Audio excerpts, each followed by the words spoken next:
Hello students, good evening. Let us continue our important topic thermodynamics. Thermodynamics में आज अपन start करते हैं PV diagram. PV diagram क्या होता है? Graph between P and V होता है। सिंपल सी बात है। तो किसी भी सिस्टम पे कोई चेंजेज आ रहे हैं तो उन चेंजेज को हम ग्राफिकली डिनोट कर सकते हैं। तो अगर पी और वी के बीच में ग्राफ प्लॉट करते हैं तो उसे क्या बोलते हैं? PV diagram. हेडिंग डाल लीजिए PV diagram. It is graph between P and V simply. तो किसी प्रोसेस को डिनोट करने के लिए हम P और V के बीच में ग्राफ भी प्लॉट कर सकते हैं। सपोज यहाँ से हम A से B पे गए, बी से सी पे आ गए और वापस सी से ए में गए। कुछ इस तरह की बात कर सकते हैं अपन। ठीक है, तो देखिए अभी ये कौन से प्रोसेस को डिनोट कर रहे हैं। तो यहाँ हम बता सकते हैं ए टू बी क्या कांस्टेंट है? प्रेशर। तो ए टू बी कौन सा प्रोसेस हुआ? आइसोबैरिक। अब आइसोबैरिक कितने टाइप का हो सकता है? दो टाइप का, रिवर्सिबल और इरिवर्सिबल। लेकिन हम जानते हैं कि सिस्टम का प्रेशर अगर ऑलवेज डिफाइंड है तो वो क्या होता है? रिवर्सिबल ही होता है। तो एक ट्रू आइसोबैरिक को ऑलवेज रिवर्सिबल होना पड़ेगा। तो ये कौन सा प्रोसेस हो जाएगा? आइसोबैरिक। और ग्राफ प्लॉट हो रहा है तो रिवर्सिबल ही होगा डेफिनेटली। बी टू सी की बात करें तो क्या कांस्टेंट है? देखिए वॉल्यूम कांस्टेंट है, तो इसको क्या बोलेंगे? आइसोकोरिक। में भी कौन सा है? ये रिवर्सिबल है। अगर अपन बात करें सी टू ए, इसमें ना पी कांस्टेंट है ना वी कांस्टेंट है, तो फिर क्या ये आइसोबैरिक है? नहीं। क्या ये आइसोकोरिक है? नहीं। क्या ये आइसोथर्मल है? तो कई बार स्टूडेंट्स के दिमाग में आता है कि ये आइसोथर्मल होना चाहिए, लेकिन ऐसा ज़रूरी नहीं होता है। आइसोथर्मल का मतलब होता है P V equals to N R T की अपन बात करें किसी गैस के लिए तो उसमें ये तीनों चीज़ें क्या है? कांस्टेंट। तो P और V का प्रोडक्ट हर पॉइंट पे क्या होना चाहिए? कांस्टेंट होना चाहिए। फॉर एग्जांपल इस पॉइंट पे PV की वैल्यू कुछ आएगी, इस पॉइंट पे आएगी, इस तरह के हर पॉइंट पे P और V की वैल्यू अगर कांस्टेंट आती है तो फिर मैं उसे क्या बोल सकता हूँ? आइसोथर्मल। इट मीन्स यहाँ से तो किसी भी तरीके से ऐसे भी कनेक्ट कर सकते हैं अपन, और हो सकता है इस पॉइंट पे PV और इस पॉइंट पे P2 V2, ये दोनों अगर सेम आ गए तो P1 V1 और P2 V2 सेम आ गए तो क्या हम ये बोल देंगे आइसोथर्मल है? बिल्कुल नहीं बोल सकते। हर पॉइंट पे PV का प्रोडक्ट सेम होना चाहिए तो वो आइसोथर्मल हो जाएगा। तो ये आइसोथर्मल हो भी सकता है, अदरवाइज हो सकता है कोई नाम ही नहीं हो उसका।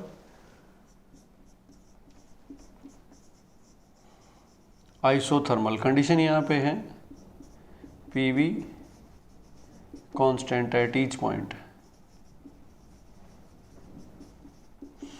हर पॉइंट पे PV कांस्टेंट रहेगा तो मैं उसे आइसोथर्मल बोल सकता हूँ। ठीक है, ये तो होता है PV डायग्राम। अब इस तरह के भी सवाल आते हैं कि भाई एक डायग्राम को दूसरे डायग्राम में कन्वर्ट कैसे करते हैं।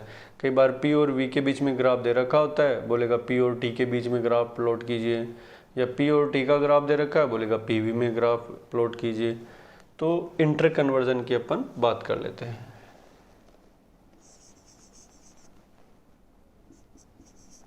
Convert PT diagram into PT diagram into PV diagram.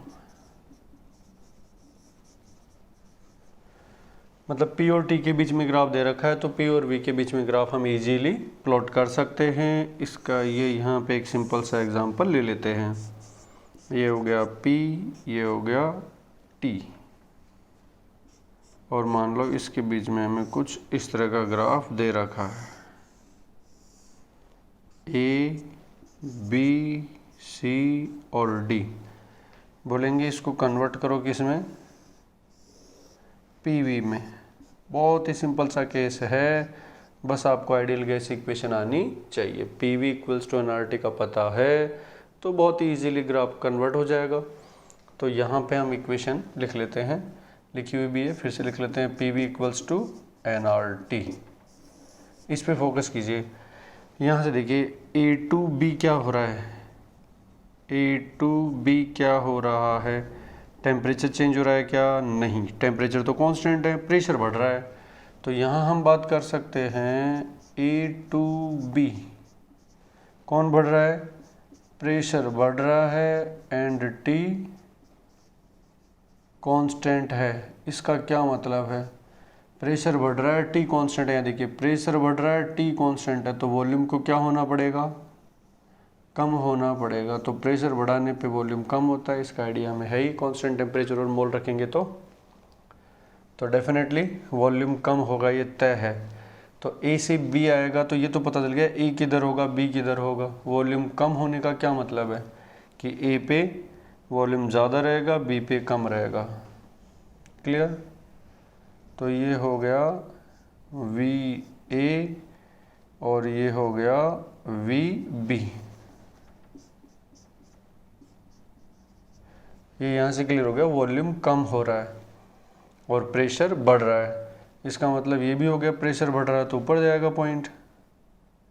तो मैं इसको क्या बोल दूँ, पी ए, इसको मैं क्या बोल दूँ, पी बी। ठीक है। फिर आइए बी से सी क्या हो रहा है, बी टू सी। बताओ क्या हो रहा है, प्रेशर तो कांस्टेंट है और टेम्परेचर बढ़ रहा है।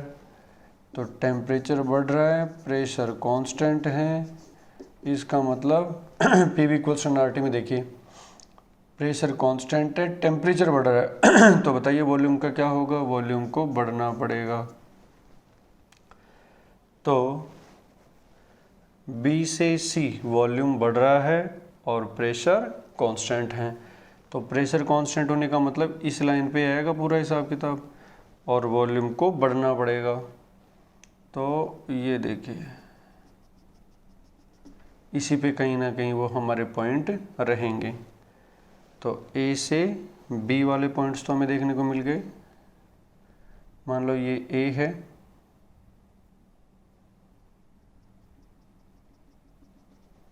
ये ए है, और ये वाला वॉल्यूम जो आ गया वो बी आ गया।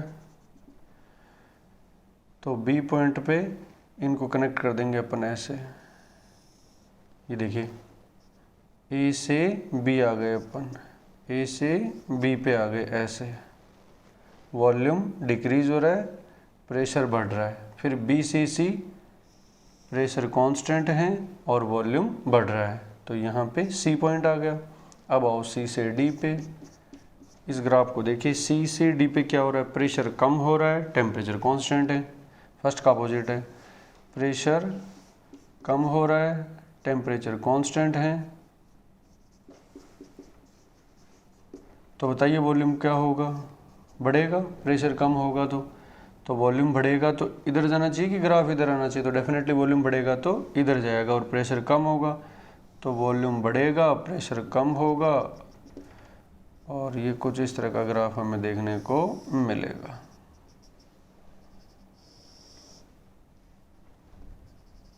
तो ये ए बी सी और डी, और डी से ए वापस आ जाओ आप। डी से ए प्रेशर कांस्टेंट रहेगा, मतलब प्रेशर सेम रहेगा, और टेम्परेचर कम हो रहा है तो वॉल्यूम को कम होना पड़ेगा। तो कुछ इस तरह का ग्राफ हमें देखने को मिलेगा। इस तरह से simply P V equals to NRT का यूज़ करके हम आराम से ग्राफ प्लॉट कर सकते हैं। This is all about for P V diagram. अब यहाँ पे पी वी डायग्राम में जो हम कर्व बना रहे हैं उस कर्व का स्लोप की बात कर लेते हैं। जैसे यहाँ स्लोप कितना है भाई, स्लोप कितना है, 0। यहाँ कितना है, इनफाइनाइट। यहाँ कितना है, नेगेटिव। तो ये कब स्लोप ज़्यादा होगा, कम होगा, ये किस बात पे डिपेंड करेगा, dp बाई dv की वैल्यू फाइंड कर लेते हैं। तो नेक्स्ट हेडिंग डाल लें, slope of PV curve, PV curve में स्लोप कैसे फाइंड करेंगे? तो एक जनरल इक्वेशन अपन मान लें कि PV to the power x equals to K. कोई इस इक्वेशन को फॉलो करता है, मान लो कोई प्रोसेस कि पीवी की power x is equals to K है, तो स्लोप जो होगा वो क्या होगा, dp बाय dv। इसका थोड़ा सा आइडिया है सब लोगों को, स्लोप जो होता है वो dy बाय dx होता है, तो dp बाय dv। अगर हम फाइंड करेंगे तो इसका मतलब ये होगा p को v के रेस्पेक्ट में डिफ्रेंशिएट करेंगे तो आ जाएगा -xp बाय v। ये डिफ्रेंशिएशन करना सभी को आता है, इतना छोटा सा है, तो अपन डायरेक्ट बोल सकते हैं dp by dv is nothing but -xp by v। ये डायरेक्ट याद भी रख सकते हैं।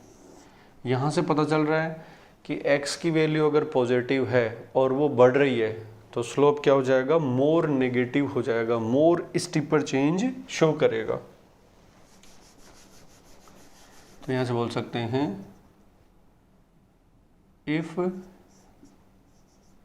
x इज पॉजिटिव और greater than 0 then as x increases slope becomes more negative,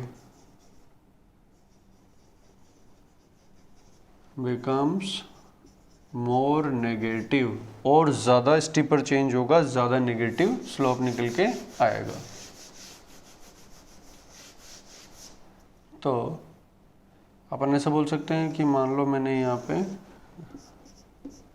दो लाइनें बना रहा हूँ, यहाँ से एक लाइन ये हो गई, एक लाइन ये हो गई, एक ये हो गई, एक ये हो गई, 1 2 3 4।